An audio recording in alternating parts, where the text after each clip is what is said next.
Hi hello வணக்கம் மக்களே. இன்னைக்கு நம்ம என்ன பார்க்க போறோம்னா நத்திங் ஃபோனோட புதுசாக வந்திருக்க அப்டேட்ஸ் தான். எஸ்டர்டே வந்து லீக்ஸ் படி பார்த்தோம்னா நத்திங் ஃபோனில் 120 Hz ரெஃப்ரெஷ் ரேட் கன்ஃபார்ம் ஆயிருக்கு. அதோட வந்து அதில் ஓலட் டிஸ்பிளே யூஸ் பண்ணியிருக்காங்க. அண்டு இன்னொன்று வந்து நம்ம அன்எக்ஸ்பெக்டட் ட்விஸ்ட்டாக நம்ம வந்து முன்னாடி சொல்லியிருந்தோம் ஸ்னாப்டிராகன் 7 Gen 1 ப்ராசர் யூஸ் பண்ணியிருக்காங்கன்னு. பட் ஆனால் இப்போ 778G+ ப்ராசர் யூஸ் பண்ணியிருக்காங்கன்னு கன்ஃபார்ம் ஆயிருக்கு. இதுவுமே வந்து எந்த அளவுக்கு கன்ஃபார்ம் தெரியல. பட் ஆனால் இப்போ வந்து லீக்ஸ் படி பார்த்தோம்னா ஸ்னாப்டிராகன் 778G+ யூஸ் பண்ணியிருக்காங்களாம். அப்புறம் நத்திங் ஃபோனோட சேல் வந்து பார்த்தோம்னா இன்விடேஷன் டைப் சேல். இது வந்து நீங்கள் எங்கேயோ கேள்விப்பட்டிருக்கீங்கல்ல, OnePlusல தான். OnePlus 1ல் வந்து இதே மாதிரி இன்விடேஷன் டைப் சேல் வச்சுருந்தாங்க. இப்போ அதே மாதிரி தான் நத்திங் ஃபோன் ஒன்றும் இன்விடேஷன் டைப் சேலில் வருது. ஜிபியூன்னு பார்த்தோம்னா Adreno 640L GPU யூஸ் பண்ணியிருக்காங்க. அப்புறம் இதோட வந்து நமக்கு பெஞ்ச்மார்க் ஸ்கோர் வேல்யூ வந்திருக்கு. சிங்கிள் கோரோட வேல்யூ வந்து பார்த்தோம்னா 797. அதே மல்டி கோரோட வேல்யூ வந்து பார்த்தோம்னா 2803. இதில் நம்ம எதிர்பார்க்காததா வந்து ஸ்னாப்டிராகன் 7 Gen 1 புதுசாக வர சிப்பு இதில் யூஸ் பண்ணியிருப்பாங்க, அப்படி நல்லா இருக்கும்னு நினச்சிக்கிட்டு இருக்கப்போ புதுசாக அந்த ட்விஸ்ட் வந்து என்னன்னா 778G+ யூஸ் பண்ணியிருக்காங்க. ஸோ இது வந்து பெரிய டிசப்பாயின்மெண்ட் தான் நமக்கு.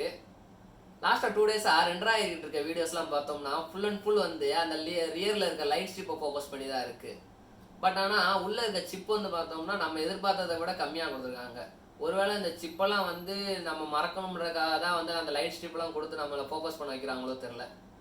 என்னதான் வந்து பின்னாடி அந்த லைட் ஸ்ட்ரிப் இதெல்லாம் யூஸ் பண்ணியிருந்தாலுமே அது வந்து ஒரு சிலருக்கு பிடிக்கும், ஒரு சிலருக்கு பிடிக்காது. பட் ஆனால் நமக்கு பெர்ஃபார்மன்ஸ் ஓரியன்டாக வேணும் அப்படின்னா 7 Gen போயிருக்கலாம். ஏன் வந்து 778G+லாம் போனாங்க அதான் புரியலை நமக்கு. ஏன் 778G+ போனாங்க? பட் 778G+ வந்து நல்ல சிப்பு தான். அஸ் கம்பேர்ட் டு வந்து நம்ம 7 Gen 1 பார்க்குறோம் கம்மி தானே. 778G+ வந்து நல்ல சிப் இல்லைன்னு அர்த்தம் கிடையாது, அதுவும் நல்ல சிப் தான். பட் நம்ம வந்து எக்ஸ்பெக்டேஷன் வந்து பார்த்தது வந்து 7 Gen 1. பிகாஸ் இது லான்ச் ஆகிற ப்ரைஸ்க்கு வந்து 7 Gen 1 வந்து தான் இன்னும் நல்லா இருந்திருக்கும். அதை கம்மி பண்ணிட்டாங்க. இந்த 778G+ வந்து பார்த்தீங்கன்னா அதுக்கு முன்னாடி நிறைய ஃபோனில் லான்ச் ஆயிருக்கு, நல்லா பெர்ஃபார்ம் பண்ணியிருக்கு. பட் நத்திங் வந்து அவங்களோட ஃபர்ஸ்ட் ஃபோனில் வந்து 7 Gen 1 போயிருக்கலாம்.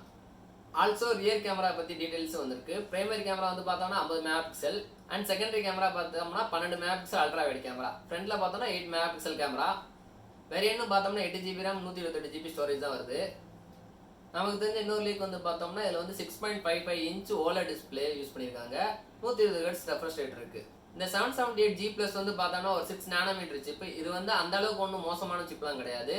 இது வந்து மிட்ரேஞ்சில் வந்து ஹை பர்ஃபார்மன்ஸ் கொடுக்கக்கூடிய நல்ல சிப்பு தான். பட் நமக்கு வந்து முன்னாடி சொன்ன லீக்ஸ் படி பார்த்தோம்னா ஸ்னாப்டிராகன் 7 Gen 1 எக்ஸ்பெக்ட் பண்ணோம். அது இல்லைன்றப்போ வந்து நமக்கு அது ஒரு டிசப்பாயிண்ட் தான்.